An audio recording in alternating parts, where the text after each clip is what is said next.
Hello. So this lecture is going to be about body positivity and the body positivity movement. And I'll draw on the article that I posted on Moodle from this week's readings or from the syllabus. The article is called Taking the Social Justice Fight to the Clouds, Social Media and Body Positivity. So the author, Stacy Zavataro, begins by discussing Lizzo, who is a musician and who has publicly discussed body positivity in the media. So I'll play this clip of Lizzo. Be fearless. Change is good. I don't. Learning to love yourself, like learning to love your body is like that whole journey that I feel like every person, but more specifically women, have to go through. So I feel like doing this is a good way to kind of break through and kind of seal the last chapter of the learning to love and just loving. Because 18 and 19 is when I was like, I have to be just happy with who I am. 21 is when I got like the smallest I've ever been. And I was like, oh, and it still wasn't good enough. I'm done with the struggle. I just wanna enjoy my body now. I feel like a lot of people have felt they could see something on themselves that they could change and and it was attainable. With me, I had very unrealistic, body image issues. It's gonna be silly. I really loved Sailor Moon when I was like a kid, when I was 9, and I was like, oh man, if I could just wake up and, look like that, the long hair and the crazy long legs, and they were white or Asian, like just a whole different person than I was with the fantasy versus something I could look in the mirror and hate about myself. So I think that it created a different kind of complex. I wrote a lot, I read books a lot, I was extremely nerdy and withdrawn. And then around 7th or 8th grade, I met all of my rapper friends, and they were women who paid attention to their hair, paid attention to their bodies, paid attention to boys and clothing. And I was like, oh, these things matter. Now I have to start wearing weaves. And now I have to start where I've never worn weaves my whole life. But once I started wearing weaves, it was over. It was just like different braids every day, different weaves every day. And that became another obsession of mine, like trying to mask what was coming out of my head, because I felt like it was the one thing I could change about myself. I can't wake up and be a size 2, but I can wake up and have long hair. I would joke about it, like, you can't call me fat because I'm already calling myself fat. I also buried myself in music and playing flute and trying to be the best. It was just double life in general. It was flute, Melissa, and then there was Lizzo. So I had these two personalities that were starting to develop. And around that time, I decided that I was good at rapping, but I wasn't going to be a rapper. If it happened, it happened. But I could definitely be a classically trained member of a symphony. What was the process of finding your voice and getting to where you are? Both personalities started growing so much that I couldn't balance them anymore. And I was very confused. I didn't know if I wanted to be out with my friends, rapping, and, playing the school talent shows, or if I wanted to be locked up in a practice room, being so in here. Like, the only person I had was me. Like, always felt like all of my problems, I would beat them out, beat the demons out, literally, because I was writing like fantasy books when I was like a little kid.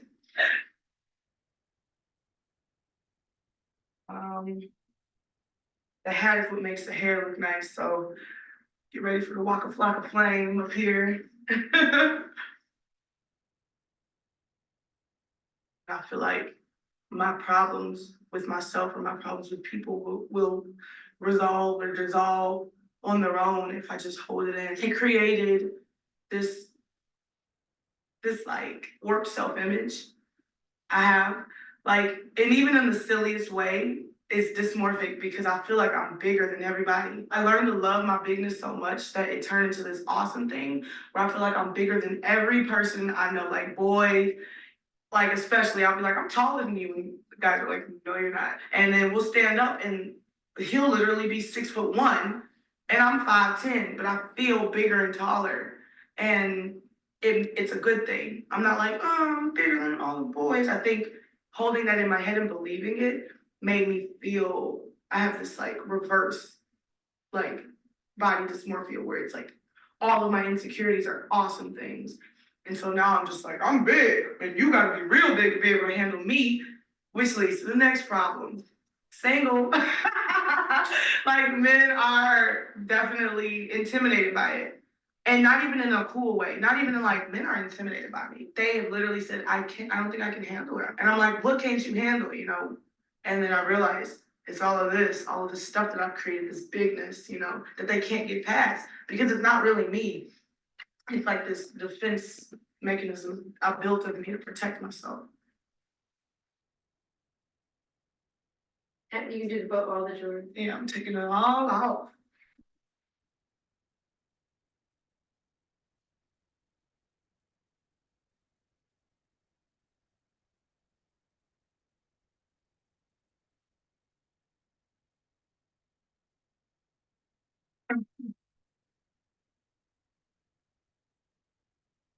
What do you love the most about your body? I was just asked this question in a therapy session, and I did not have an answer.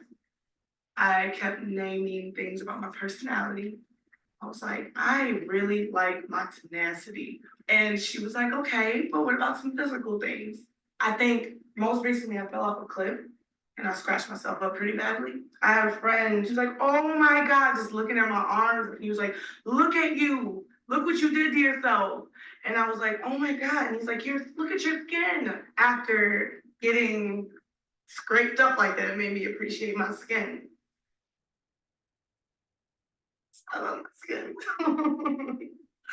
I've never answered that question, and I can answer it today. And this is something I was born with, you know. You can't buy this at the stores, so hey.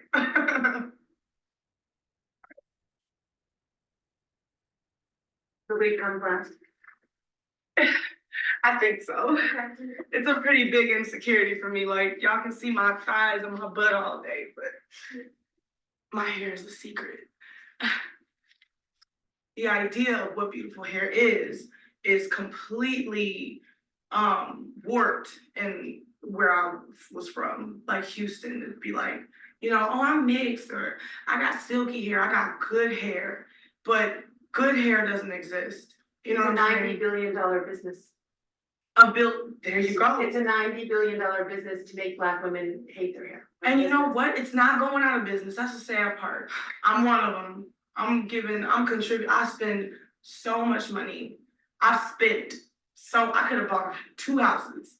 They already knew when I was born. They were like, we're gonna make so much money off of this baby because she is going to wear weaves and she is gonna go to salons to try to look like drop any actress here. Beyonce. Why do you have to bring up my girl? Okay, Beyonce's different though because no, I'm just kidding. Beyonce is a part of this. When she wears that silky blonde hair, I'm like, yeah, I want to look like that. I even tried. This is a nice wig. Well, here's your ice bucket challenge, B. I want you to come, take your wig off, take off that bodysuit thing that makes your body look like that. Exactly. Holla. That's not what people look like. When do you feel the most beautiful? I feel the most beautiful when I'm on stage, but at the same time, I can feel the most vulnerable and not attractive up there if something's gone wrong. Like if for instance, I wore pants that kept slipping down when we played this one festival, gone. I just felt like the ugliest thing on the planet. But when I've got it together up there, and I guess that's the balance of it. It's like, it's when you feel the most beautiful, but it can also tear you right down and make you feel like nothing, you know? Why in your body is it a good place to be? Anybody is a good place to be if you're listening to it and taking care of it. I am, for the first time, I think ever, am actually listening to it and giving it what it wants. And that's from everything, from vitamins to positive reinforcement to sunlight, you know, to rest. I think it likes that. So it's being nice to me back, you know? Thank you so much. How do you feel now? I feel like I'm sitting in a room with like my close friends, no judgment. But one day I'm gonna be like, I feel sexy. But that's what I'm working on. I think that's important.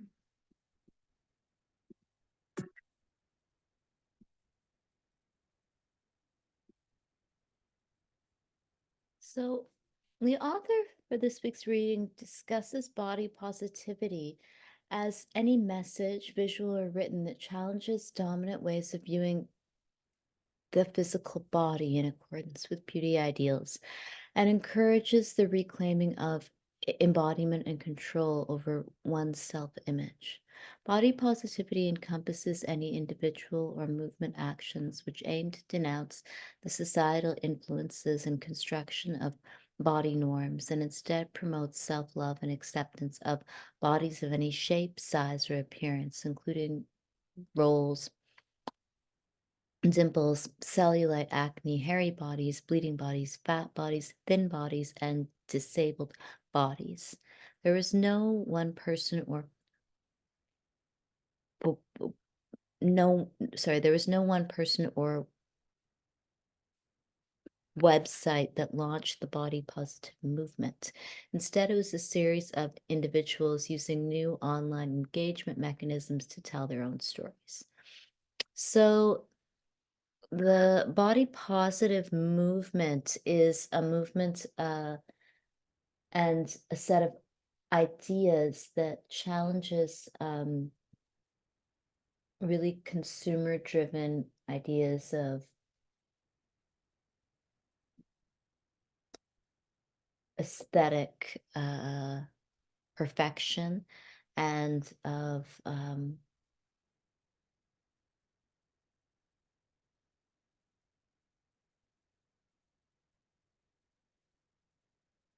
ideal types of the human form.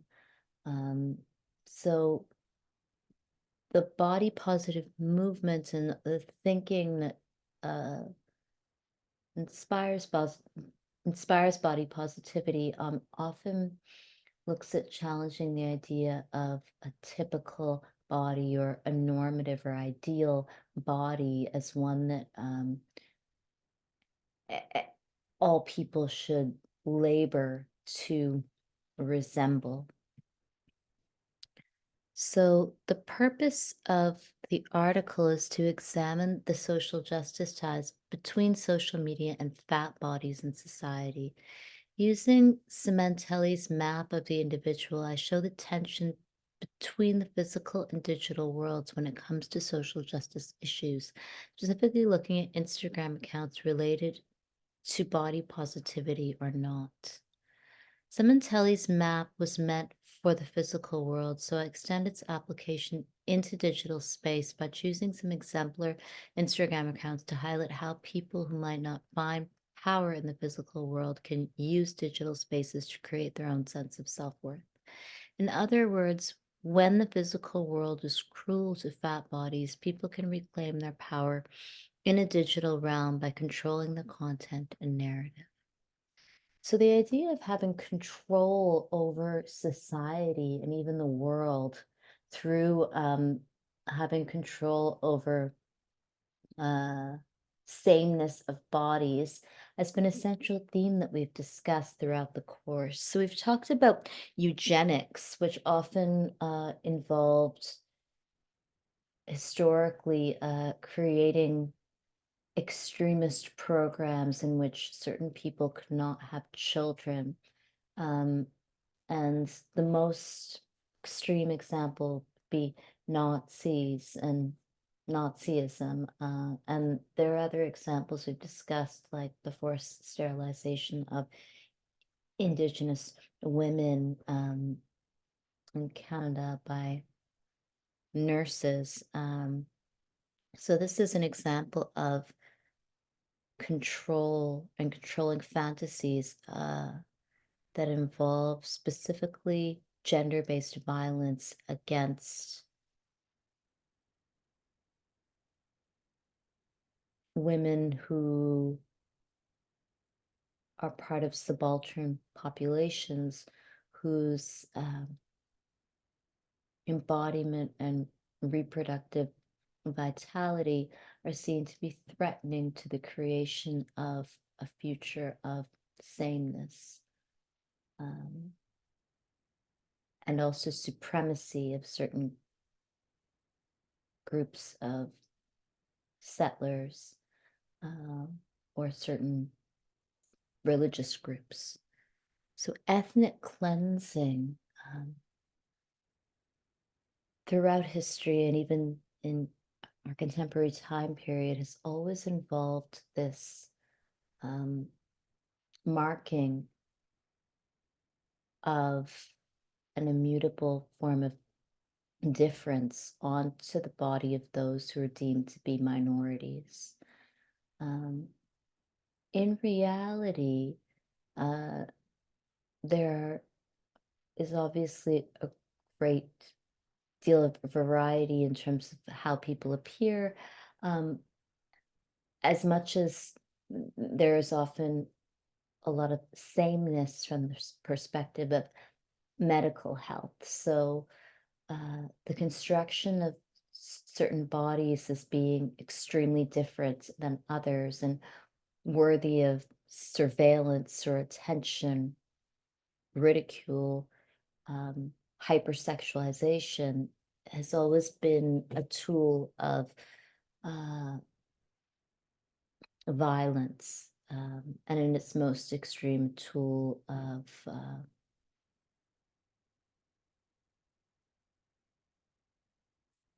a tool of nation building that involves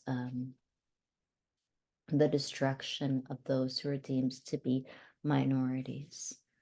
Patricia Hill Collins has written extensively about controlling images, which we discussed when we talked about Black feminism. Slavery involved a whole series of controlling images and fantastical narratives and photos of Black bodies that justified enslavement and rape.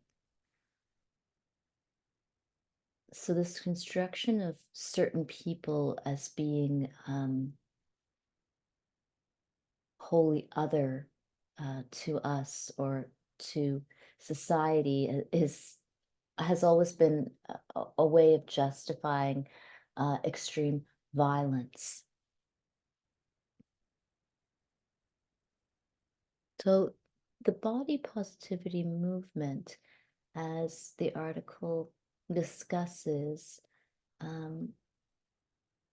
encompasses a critique of many forms of oppression, including classism, sexism,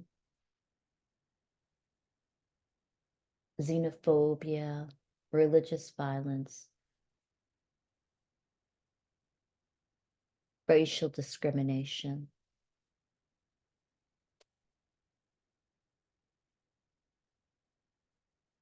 The expectation of sameness in the human body involves an expectation that we have all arrived in a place at the same time and with the same financial capital and for the same reasons and with the same even political beliefs or sexuality or forms of identification. And this is obviously not true. So the efforts to kind of change or fix or even purge people who do not resemble the most privileged social actor are really pathological. There is also the sense of real anxiety that many body positive activists discuss regarding sex and sexual repression.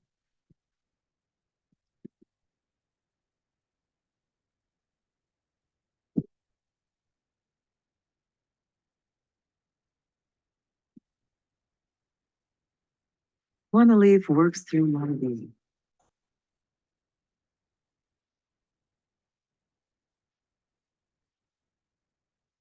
Time now for the Sunday Talk. Tonight, the politics of body image.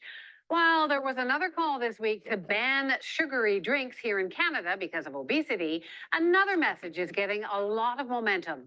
Not hard to find magazines that tell women to get that bikini body or drop 2 sizes. But starting this month, Women's Health magazine has decided to ban all body shaming language.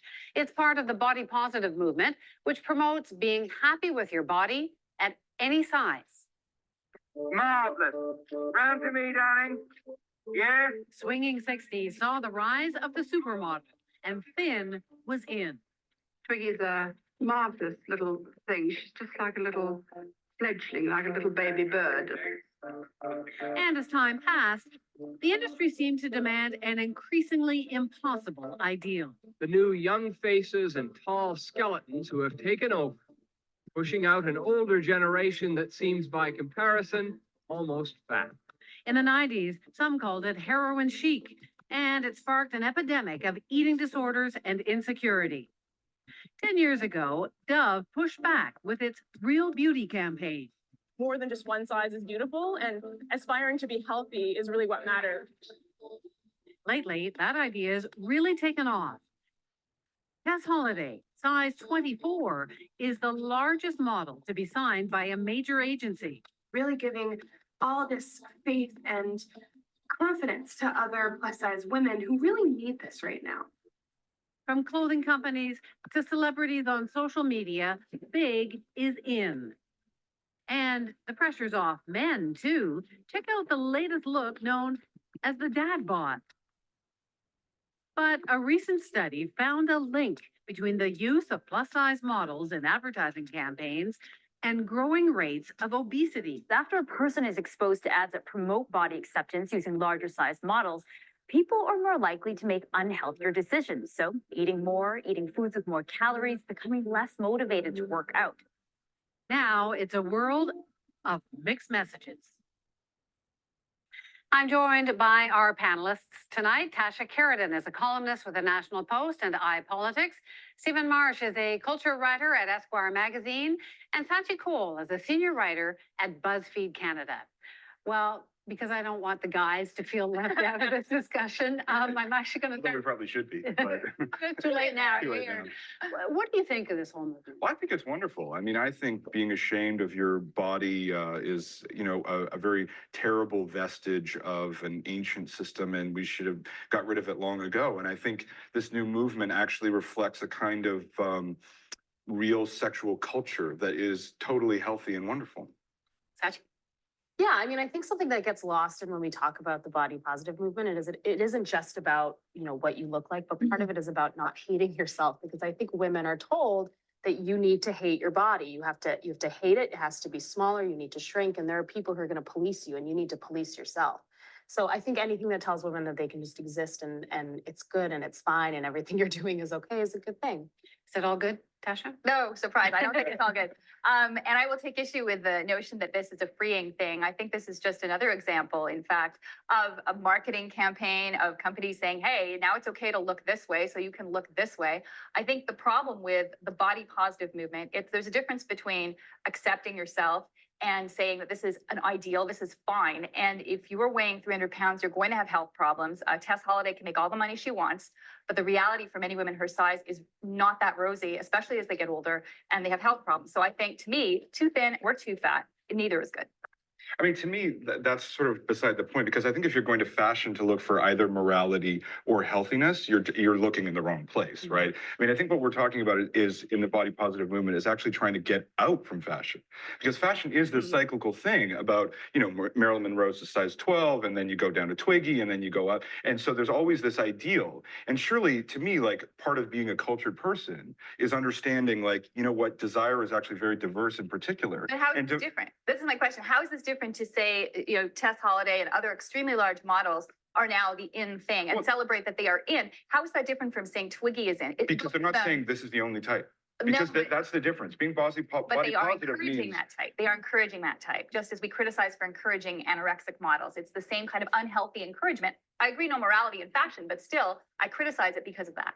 But I don't think anybody's arguing that it is the ideal. I think the argument that they're making is that whatever size they're in, they're happy with it. And if you want to be that size, that's fine with it. And on the side of the health issue, we don't have their medical records, so we actually have no idea whether or Well, we not do know they size are 24 healthy. is unhealthy. Well, Yeah. It is Right, unhealthy. but we have no concept of what that actually means for the individual. So to say that is that, I don't think that's a the thing fair is, thing. well, if you watch My 600-Pound Life on TLC, it is very, Yes. no, but you But that's laugh, not but a it- fashion, that's not a Actually, fashion. no, That's but to say that Tess Holliday today at 24, she may weigh whatever she weighs, which is probably quite a lot. I don't know her exact numbers. When she is 45, speaking as the 45-year-old, Yeah, no her doubt. health issues Knees, would be exactly Yeah. extremely, and no one talks about that. And that's where fashion often is unhealthy. I agree, and that's where I have a But problem. to me, there's this thing where the body positive movement is just reflecting a change that has already happened. I mean, and this change is actually one of the great trends and one of the great changes that we've had in the past little while, which is that we started to understand that there is no ideal body and there is no ideal sexuality. There's actually only a huge variety of desires and a huge variety of bodies. And actually being fashion, which it is cultured bodies, right? Like the proper way to be cultured is to reflect that particularity. Well, I don't think anyone's arguing here that shaming is good, although I guess we do shame some bad habits, but aren't runway models, Tess Holloway, and people in advertising, aren't they meant to be aspirational? Well, to a degree, I mean, it depends on what they're selling. But I mean, like when you look at women like Tess and you look at women like Twiggy, those are two really extremes on opposite sides of the But spectrum. now, the last So- few decades, we've been quite critical of people being too thin and that. Yeah, but it doesn't mean that it's not popular. Yeah. Like we've been critical of it, but it is still popular. And I think a good thing to point out here is that no one on this panel is actually part of the plus size community. So we have a bit of a gap because I don't really know what it's like to be that size and to be shamed for existing in the world at that size. I've got my own separate size, known but as ordinary people. Right, since but we're you know in what a I mean. basic But crisis. it's actually important to recognize one thing. I think one of the reasons that this is catching on in terms of the popularity of plus size models is because people are bigger. This Yes, is true. that's We right. do know that obesity actually has doubled in the last 35 years worldwide, and it's gone up in Canada. 1 in 4 adults is considered obese. So there's a market here, which is where I guess I'm a cynic here, looking at this and saying it's not simply it's body acceptance and the Dove campaigns and other things are another way also to make money off a trend. And so people who say women are being controlled by the fashion industry, here we are. Becky, is this just a trend? Like, is this just a moment in time, or is there? I mean, you've been here through all the generations. Is this generation? I'm very old, as the oldest person on this panel. Right. You know, I don't know. Feminism takes up different mantles, you know, in every generation. This is one of the ones that we're picking up. So, I mean, we burned our bras a while ago, and now we're going to burn Spanx. I'm fine with that. They're really uncomfortable. But yeah, I think women right now, particularly young women, are really fed up of being told what their body should look like and whether they need to be smaller. And yes, you do need to be smaller. Shrink yourself, be smaller, be quieter, fit in this box. Is this generational or just a moment? Do you think you were suggesting this is just marketing, Tash? I think there is a generational aspect to it, in the sense, like I said, when you are young, youth is equated with beauty very much. So it's very easy for someone to be beautiful at any size at age 24. When you're older, it's not so easy. And But do you think that the way that people look at models or look at advertising or men look at women, is there real change happening? I'll come to you in a second. Well, I think they've always been men who would be attractive to larger women. This is something that we know is true in history. And even today, I think the shaming issue is good, that we do not shame. But women who are larger will always have people who are attracted to them. But to encourage and to say the bad eating habits and other things that were mentioned that come from advancing this as a positive thing, that to me is concerning because it is not long-term a healthy thing. Look, I just think we should just bear in mind that human desire is never just, and human desire is never fair or equal. And that fashion, because of that, is inherently a cruel business. From every link of the chain, from its conception to its consumption. So, like, I don't think if we're trying to find here some kind of salvation of the earth. But like, has something changed? Do people look at sexual what we're seeing is fashion what we're models seeing is a humanization of desire, which is an understanding, and this comes through lots of things. This comes even through things like coffee. Like, it used to be that you would try and find the perfect kind of coffee that everyone liked, right? And now there are a million kinds of coffee. And you can find the one that's just right for you. And the same thing goes for sex, and it goes for bodies, and it goes for images of women. And I think that trend, Playboy died this month, right? That world is gone. And good riddance. What about, is there, because there is, you mentioned feminism, there is an equality aspect to this whole debate. Is it different for men? Is there different pressure? We joked about, or maybe we were joking about the dad bod, but is there less My pressure? favorite trend of all time. Well, you know what, there's the dad bod trend, but there's also another trend, which is dubbed manorexia or body dysmorphic disorder for men who over-exercise. It's not to the level, obviously, of health concerns that we have for women, but it is definitely a thing. So men also are seeing their body image reflected in different trends in the fashion industry. And again, it goes to health. And so, you know, you can talk all you want to about the cultural and the sort of these notions. The average person who sees these images, the average young girl who sees an image, a large image, and says, it's okay to be that big, is being fed. Is there different pressure on men now? do you think? Yeah. I think there's less pressure on men. There like has you been, said. There's always been less pressure There's on always men. been less pressure But on is it men. different? Is it different? Yeah. I mean, I think you're allowed to look a certain way when you're a guy that you're not allowed to look as a woman, which is why dad bod is a thing. And when you are a woman of that shape, you're bad. So And I you will were the say- one who had and you're the the child. you're the one who had the kid. Yeah. It's your problem. You know, and dad bod you're doing originated it. on Jezebel, I think. Like dad bod originated in women's magazines. Like this was not something men ever Yeah, thought. but like, it's okay to read on the beer it started it. It Like gives you a I sense of what, No, for what sure. are men valued for? And unfortunately, often the stereotype is men are valued for in the marketplace of love for their money, and women are valued for their beauty. But So that's it's- all so, changing, Tasha. I think that, like I said, That's there is another some, discussion. some changing.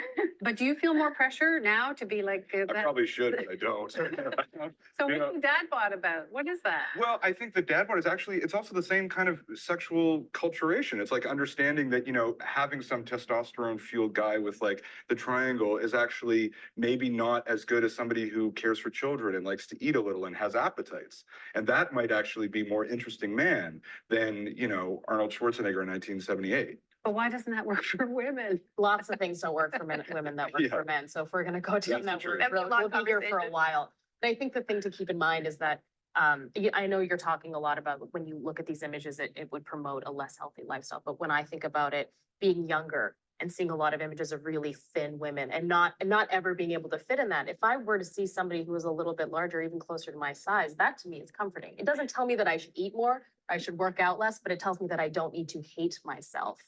Tasha, I've got to give Sachi the last word. Okay. We are out of time and we'll see if this lasts. Thanks so much. Thank you.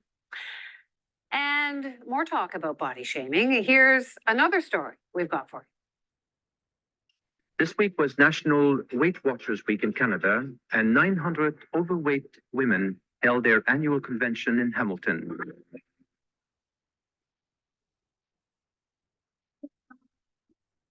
Our look back will take you through the decades of diets. And with oil prices down, why are you still paying surcharges for fuel? David Common is on the case. And what? So stop there. So discussions regarding bodies and the size of bodies and the desirability of gendered bodies in relation to size are really interesting. And they touch on so many different aspects of sociological theory and many disciplines, including post-colonial theory. There have been there have been many pieces of writing that have touched on cases such as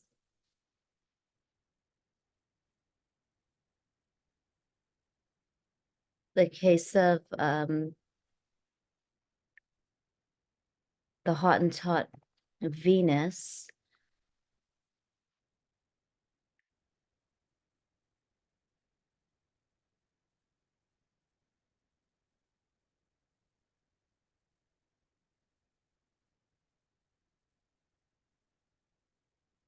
Sarah Bartman, also sometimes referred to as Saartjie Bartman, was a Khoikhoi woman who was exhibited at a freak show in the 19th century in Europe under the name the Hottentot Venus, a name which was later attributed to at least one other woman similarly exhibited. The women were exhibited for their paraplegic body type uncommon in Western Europe, which not only was perceived as a curiosity at that time, became subject of scientific interest as well as erotic projection. So the exhibition of Khoikhoi woman from South Africa, who was actually used as an object of display for European audiences during the time of colonial rule, is an example of the kind of real violence that exists in the construction of a human body as being an object of colonial fascination. And this obsessive desire to look is perhaps what Sigmund Freud would call scopophilia. So Freud discussed the ways that scopophilia involves a desire to look, which is violent. And it is not a desire to look with admiration or with solidarity, but a desire to look that is imbued with this will to do harm to another.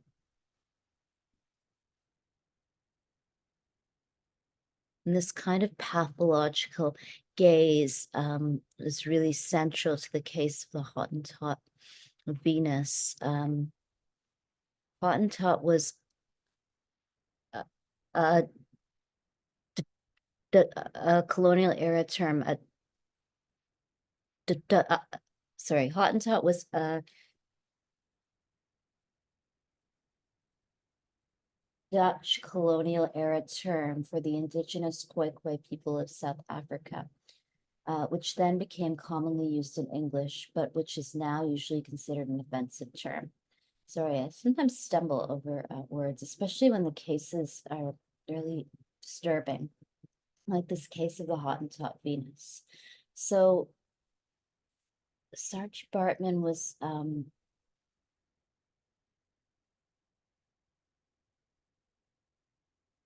brought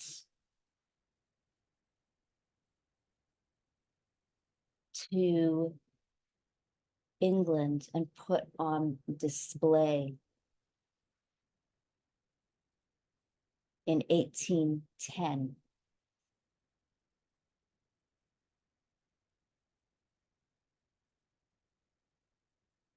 The tradition of the freak shows was well established in Europe at this time, and historians have argued that this is at first how Bartman was displayed. Bartman never allowed herself to be exhibited nude, and on account of her appearance in London in 1810 makes it clear that she was wearing a garment, albeit a tight-fitting one. She became a subject of scientific interest, albeit of colonial bias frequently, as well as of erotic projection. So all of these things happened to Sarah or Saartjie Bartman at once. She was an object of display, scientific interest, erotic desire, and hatred. And this is really typical of how colonial fantasies involve all of this kind of projection. And I would argue as time went on, she became an object of surveillance and then missionary salvation. So controlling fantasies are central to this kind of ridicule of bodies. So the author discusses the ways that Instagram and social media can be central to body positivity because people can be cruel to fat bodies in the physical world. Controlling fat bodies becomes an interesting and often expensive public-private nonprofit partnership. A struggle supposedly so vast, it rises to the level of a wicked problem. But how is this a public administration concern? because government, nonprofits, and various PPPs spend billions of dollars tackling the problem. So the question of money is central to the ways that body positivity exists as both a counter discourse and also a mainstream discourse. So Michel Foucault often discussed the ways that normative discourses will always produce counter discourses. So we have dominant ideologies that are the ideologies of the ruling class during any historical epoch. In any context, there will be a ruling class of, say, white settlers who determine what mainstream ideology, images, writing is like. And then what Marx would argue, though, is that the proletariat will always produce its own texts and its own forms of solidarity against the ruling class. And Michel Foucault is similar, that he looks at the ways that power is something that exists through a whole range of institutions, including the prison, the hospital, the educational system.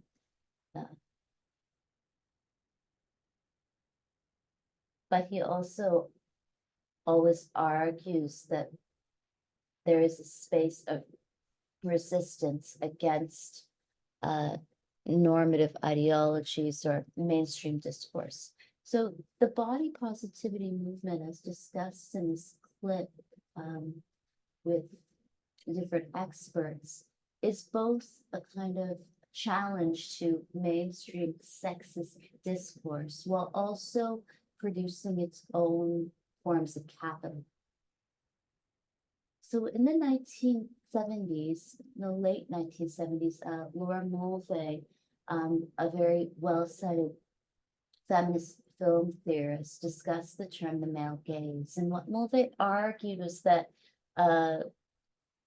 film often captures women on screen where they're to be looked at. So the way that the camera shoots women is often to be attractive, and specifically the kind of archetypes that are depicted in cinema often appeal to a heterosexual male gaze. And Mulvey's arguments have been discussed in many different contexts, and in its most extreme, this kind of to be looked atness can again lead to scopophilia. So the desire to look at can also be about the desire to objectify the body to the point that there is no humanity. So like a deer kind of caught in headlights, this kind of obsessive gaze can lead to murder. And there are examples in cinema of horror genres where very beautiful actresses are murdered. In its most extreme, this kind of obsession with the smallness of the body, or with the sameness of the body, can justify gender-based violence, or can act as a form of psychological violence that tries to weaken a person. And in the act of weakening someone psychologically, one can become stronger physically and stronger economically. We've discussed the idea of warring bodies previously when discussing the global pandemic and all of the racist media that followed the pandemic. Policing of the body is central to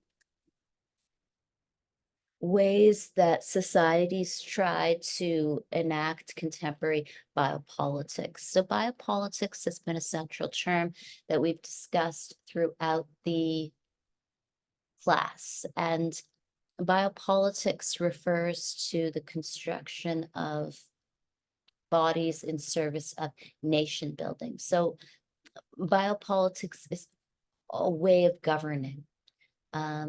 Every nation state or every form of kind of rulers or political leadership is involved in some form of biopolitics. And biopolitics involves the organization and administration of life, according to Foucault. The problem is for many scholars, biopolitics often comes with corresponding necropolitics. Those whom we let live can only live because there are those who we want to die or we will let die. So modern citizenship is a good example. You can use Health Canada and a Canadian health card. But if you are not a citizen, if you are a non-status migrant, if you are an asylum seeker or refugee, you might have difficulty accessing healthcare right away or at all, depending on the economic or political context in which you arrive at a place. So an example are these laws passed against certain foods. So one example is passing legislation punishing consumption of certain types of foods. Cities throughout the US are adopting soda taxes to curb drinks labeled bad for one's health. Bird notes that taxes might range from 1 to 2 cents per ounce, but that adds up quickly when buying a 12-pack of soda. Tax is usually imposed on the distribution companies that then pass it along to retailers, then on to consumers. Bloomberg Philanthropies launched a $130 million effort to curb worldwide obesity by supporting a soda tax, promoting healthy lunches, and developing obesity prevention materials. Trying to fix fat bodies is also a source of entertainment in Western culture. Sender and Sullivan analyzed television shows such as The Biggest Loser and What Not to Wear. Widely popular, The Biggest Loser, which recently turned to television in 2019, highlights individuals medically classified as morbidly obese, taking them to doctors who show them through scans and other tests their likelihood of dying from their health problems. This will to save or care for someone, which is also tinged with hatred and cruelty of the person that one is trying to save, has also always been central to colonialism, racism, settler colonialism in Canada has always involved these kind of very pristine white women and white men who hate non-white people but want to save us all. So Angela McRobbie discusses these shows like What Not to Wear as a form of symbolic violence. And McRobbie draws on Pierre Bourdieu, who argues that symbolic violence involves forms of violence that attempt to wield cultural capital or social capital against those who have less cultural capital or social capital in order to change their behavior. So cultural capital refers to non-financial assets. Many people might be very rich, but they might not know what to wear in a Western society, or they might not understand that there's a form of social capital that comes with being a certain size. And so symbolic violence involves people who have more cultural capital, enacting this violence against others by trying to change their behavior, trying to change what one eats or what one wears. So Pierre Bourdieu is really interested in the ways that class is not just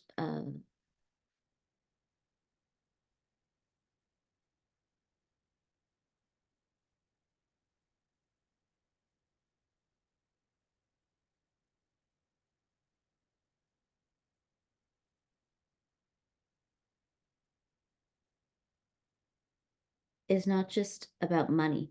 And Bourdieu, as a sociologist, was really interested in how power and the power of elite classes of people was not something that one could just earn through hard work and through saving money. So even if you work every day of your life, every minute, every hour, doing whatever labor you're told to do, thanklessly, over and over and over and over. And if you even save every single dollar you make, you don't buy anything, you don't go anywhere, you will still not necessarily have social capital. You might have a lot of money saved, but it does not mean that you will be part of a certain social class of people. The fact that someone is not white and does not look a certain way and does not eat a certain way or dress a certain way means that they will not necessarily possess the kind of social capital that will allow them to use their financial capital to be part of the ruling class. So social capital is the network of relationships among people who live and work in a particular society, enabling that society to function effectively. It involves the effective functioning of social groups through interpersonal relationships, a shared sense of identity, a shared understanding, shared norms, shared values, trust, cooperation, and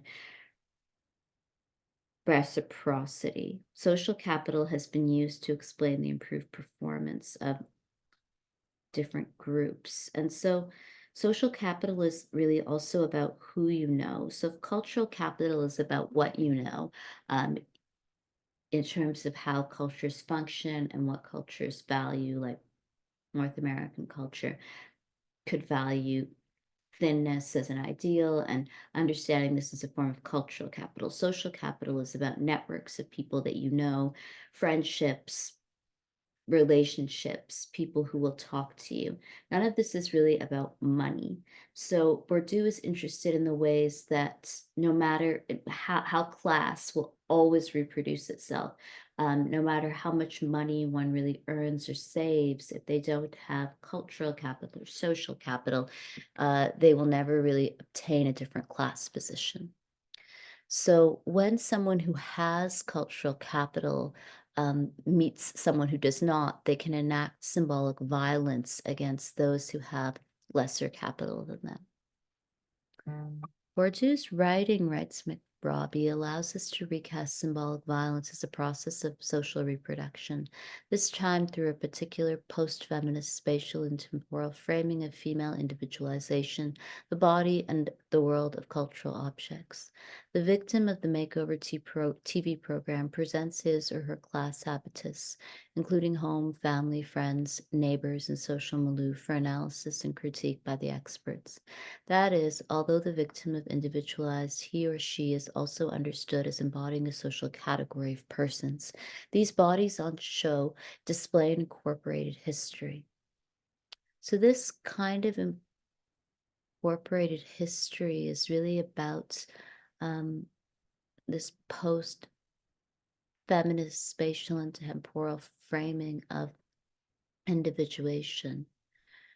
And I guess what the media clip with the debate between these three experts discussed was this idea of the body as capital. So when the body becomes a form of financial capital, social capital, cultural capital, how is the body used against others or in competition with others? So Pierre Bourdieu, writes McRobbie, is useful because he theorizes taste, while also understanding the body to be at the center of what McNay calls modern strategies of social control. McNay also reminds us that Bourdieu considers how social inequalities are perpetuated as power relations directed towards bodies and the dispositions of individuals. Bourdieu focuses on constraint and injury, on practices of symbolic violence and their effectivity. The corporeal inculcation of symbolic violence, McNay argues, is exercised with the complicity of the individual.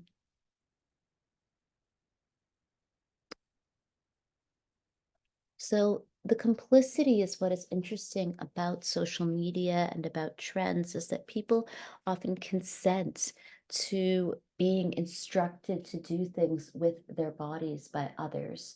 So while a lot of feminist commentators have discussed the ways that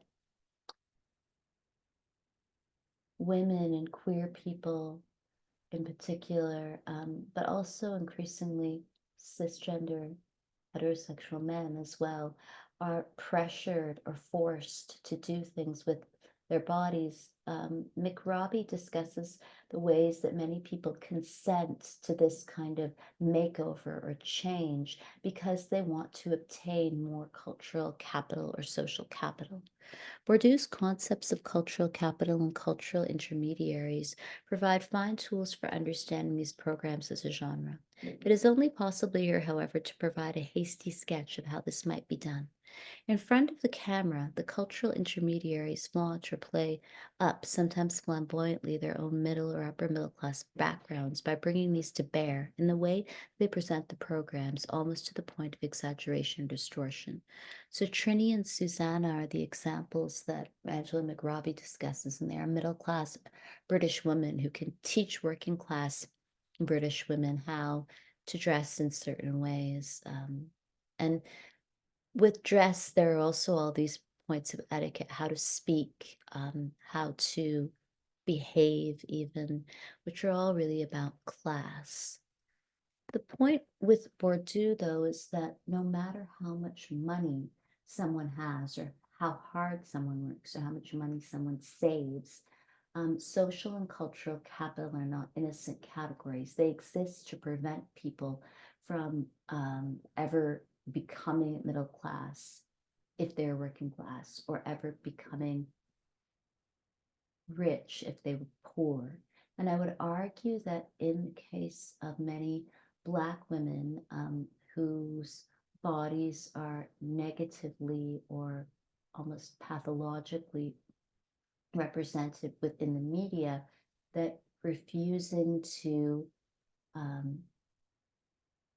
celebrate the economic achievements and artistic achievements of Black women by constantly discussing the Black body is a way of using cultural capital and social capital to prevent people from becoming middle class or people from being rich and respected for their labor and for their success. A natural question, writes the author for this week's readings, is this: how is fatness a social justice issue? Friedman, Rice, and Rinaldi explore this question in their new book, arguing fatness and keeping it at bay has roots in colonialism and structures of oppression. And from the perspective of intersectionality, we've discussed the ways that feminist theory, and specifically Black feminist theory, often looks at gender, race, class, and colonialism as being intertwined. So the valuing of certain people's bodies as those who would reproduce, literally have children who would be ideal Christian and French white cisgender heterosexual settlers, means that the body, its gender, its appearance, and its sexuality were central to nation building in settler Canada. And this is also true of other acts of nation building.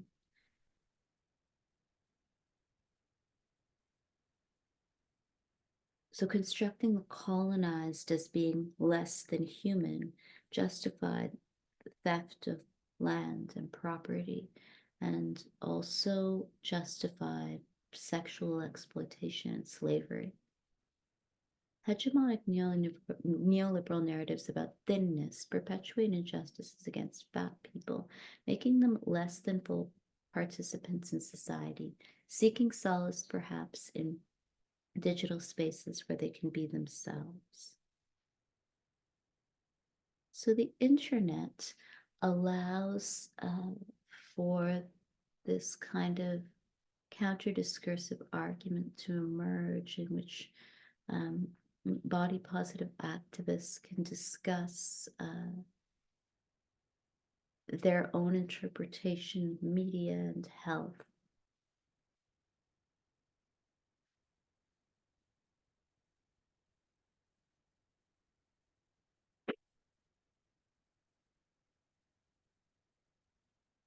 I would argue that the kind of fixation on what will happen to someone who is a model, say a body positive model, when they're in 20 years, is the kind of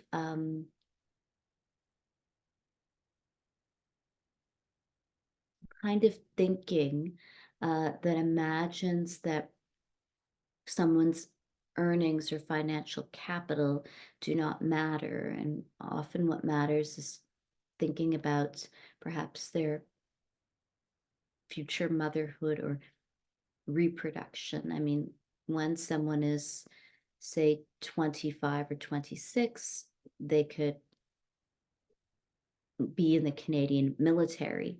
And I suppose that they can retire in 20 or 30 years, and then they will have a considerable amount of money. I mean, the body positive movement is also about women's work and the use of the body as a form of capital to earn more financial capital, rather than the use of the body to have children with heterosexual men, which is historically the only way that women would have made money. Canada has comprehensive laws protecting transgender rights and queer rights.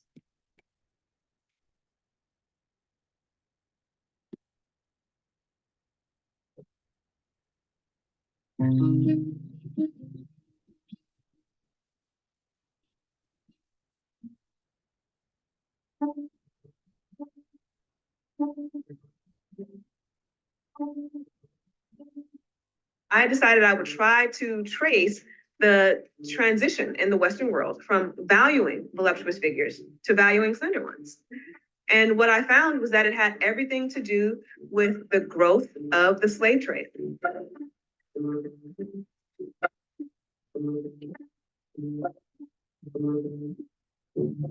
In the early years of slavery, voluptuous physiques were prized because slavery and the Renaissance were coterminous. And by a couple of centuries on, in the middle of the 18th century, it was very common for race scientists to suggest that, race is not just about skin color, it's also about behavior and appearance. We know that Europeans are the most superior, most disciplined, most rational of all the races. And that's why they're at the top of our racial hierarchies. But we also think that Black people are overly sensuous. They love sex, they love food. And as a result, they are chock full of venereal diseases and they are overweight. So from this, we have the seedlings of our current aesthetic system, which suggests that white, slender bodies, especially women's bodies, are valuable. But fat bodies, and especially fat Black bodies, are worth denigration. It's not just about health. This is clearly about aesthetics. This is about disciplining women often, and it's also about population management. People often feel uncomfortable with fat bodies. And so they do not want people themselves to feel comfortable gaining weight or being fat, especially when those people are women. And that goes back to the legacy of slavery and the ways in which the male gaze is often trying to regulate women's bodies, such that they only have the right to look in particular ways. It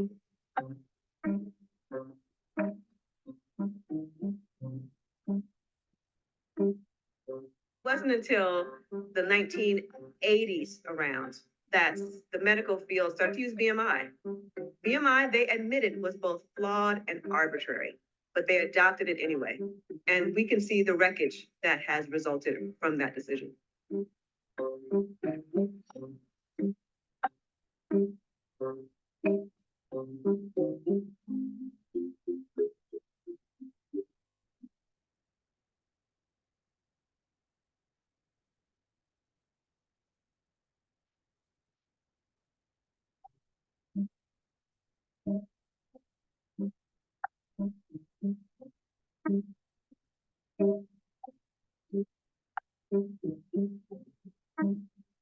That is to say, seemingly, there could have been almost no racial diversity in the studies that were used to create BMI, and we would today call this a form of colorblind racism.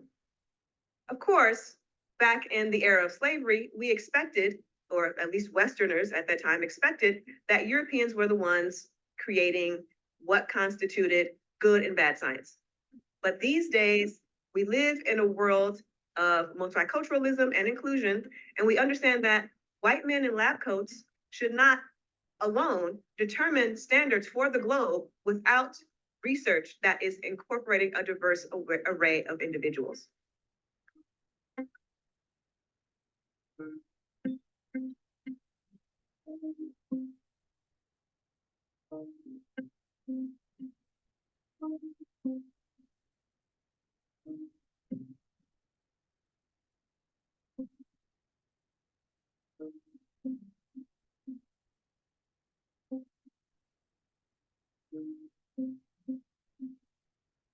So you talk to doctors there and they say things like, we are interested in the holistic portrait of our patients.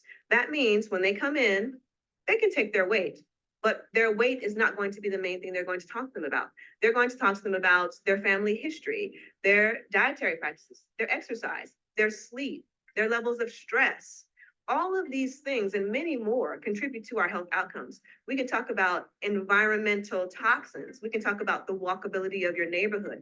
If you have access to grocery stores or only convenience stores, all of these things are consequential to our health outcomes. But unfortunately, they're not taken that seriously within the medical establishment in this country.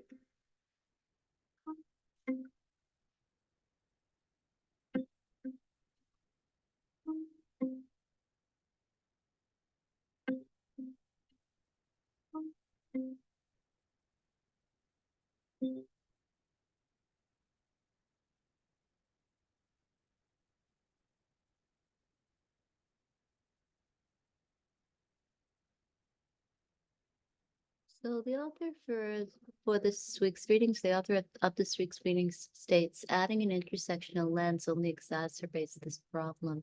Robinson notes in early American colonial periods, depictions of the new land often included images of a supple, naked woman just waiting to be conquered and tamed. This holds still today in different forms in popular media, whereby softer bodies need to be fixed and tamed. The word fat is used in the article, and the author states that the fat acceptance movement in the US and Canada traces to the 1950s and borrows strategies from other social justice movements such as civil rights, feminist thought, and gay rights. The National Association to Advance Fat Acceptance is the oldest organization of its kind in the US and is a non-profit dedicated to including fat bodies in the world in meaningful ways. So people coming out as fat is a response to fatphobia, which evokes the fear and hatred that visible body fat on oneself or on others provokes for many in the contemporary United States. Fatness is viewed as something that needs correcting and is seen as a drain on government resources. Hence, people come out and embrace the term fat to reclaim their place as full members of society. Thus, weight stigma and its consequences rises to the level of social justice concerns, given the repeated, often acceptable bullying and othering of fat bodies and the consequences of such sustained systemic attitudes, policies, and public spaces. So that is the lecture for this week. Sorry, I stammer over some of the words that are in the PowerPoints. I will post another lecture online, which is the final lecture of this term. And I hope that the recorded lectures have been sufficient and you've gotten something out of the class. Please contact me if you have any questions or concerns regarding the assignments or the class itself. And I hope that you have gotten something out of the class. So I'll finish with this quote from Lizzo, who is a great musician. I should if you're not familiar with Lizzo, you can look Lizzo up. Lizzo is Melissa Vivian Jefferson, known professionally as Lizzo, an American rapper and singer born in Detroit, Michigan. She moved to Houston, Texas with her family at the age of 10. And she's released several albums.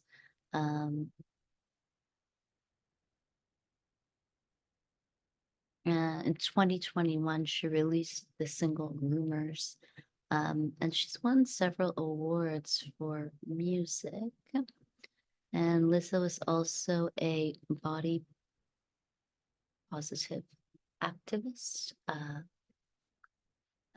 this is a quote from Lizzo, which I'll finish off with. We eventually get used to everything, so people just gonna have to get used to my ass.